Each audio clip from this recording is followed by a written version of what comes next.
రాళ్ళ ఉప్పుతో ఇలా చేస్తే మీకు కలిసి వస్తుంది. మీరు ఎప్పుడైనా పని మీద బయటకు వెళ్తున్నప్పుడు ఉప్పును చూసి వెళ్ళండి. మీరు అనుకున్న పని నెరవేరుతుంది, డబ్బు కలిసి వస్తుంది.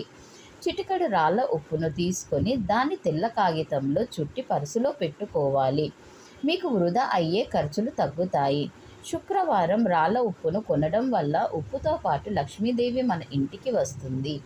ప్రతి వారం ఇంటిని శుభ్రం చేసేటప్పుడు నీటిలో కాస్త రాళ్ళ ఉప్పు, పసుపు వేసి శుభ్రం చేయాలి. దీంతో ప్రతికూల శక్తులు పోతాయి. సమస్యల నుండి బయటపడతారు. వారానికి 2 సార్లు స్నానం చేసే నీటిలో రాళ్ళ ఉప్పు వేసి స్నానం చేస్తే మనపై ఉండే దృష్టి పోతుంది.